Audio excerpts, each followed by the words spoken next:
یہ پارلیمنٹ کے سامنے دھرنے والے پہنچ گئے ہیں سب، اور انہوں نے پولیس والوں نے چڑھائی شروع کر دی ہے، آگے نہیں جانے دے رہے۔ پارلیمنٹ کے گیٹ کے پاس ہم پہنچ گئے ہیں، یہ آپ دیکھ لیں۔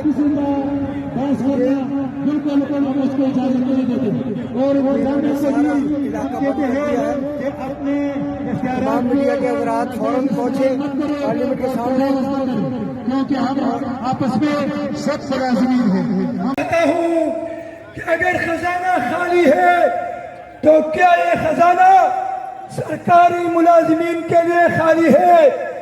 کیا یہ خزانہ کلرک کے لیے خالی ہے؟ کیا یہ خزانہ اساتذہ کے لیے خالی ہوتا ہے؟ یا یہ خزانہ آپ کے لیے بھی خالی ہوتا ہے؟ یا یہ خزانہ بیوروکریٹس کے لیے بھی خالی ہوتا ہے؟ کیا میں پوچھ سکتا ہوں کہ یہ خزانہ کیا ججز کے لیے، عدلیہ کے لیے، آرمی کے لیے بھی خالی ہوتا ہے، یا صرف ان بیچارے سرکاری ملازمین کے لیے خالی ہوتا ہے؟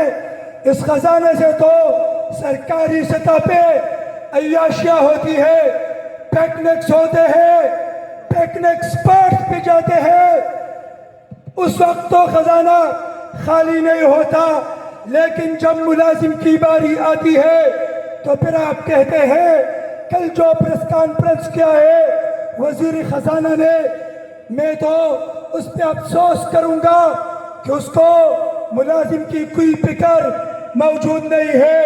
جب الیکشن ہے تو الیکشن کمپین میں بھی ملازمین کی بات کرتے ہیں، ملازمین کے لیے مراعات کی بات کرتے ہیں، لیکن جب ایوان اقتدار میں وہ حکومت ادھر چلا رہی تھی، وہ حکومت پرائیویٹائزیشن کر رہی تھی، وہ حکومت ریگولر ملازمین کو ختم کر کے پرائیویٹ کر رہے تھے۔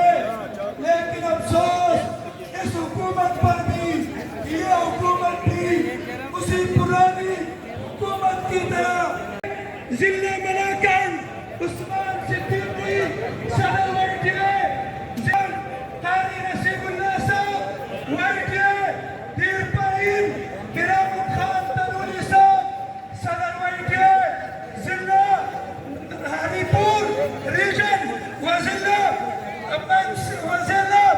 ہری پور، اسی طرح قاسم اقبال صاحب صدر وائٹیے، ضلع بنیر اور دیگر اضلاع کے صدور صاحبان، السلام علیکم۔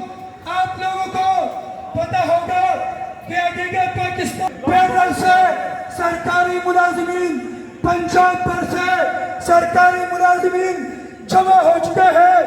ان ملازمین کا ایک مطالبہ ہے کہ مہنگائی کے تناسب سے ہماری تنخواہوں میں اضافہ کیا جائے، لیکن افسوس سے افسوس ایسی حکومت پر جب حکومت میں نہیں ہوتی ہے تو ملازمین کے ساتھ چلتے ہیں، ملازمین کے ساتھ بیٹھتے ہیں، ملازمین کے مسائل کو سنتے ہیں، لیکن جب حکومت میں آتے ہیں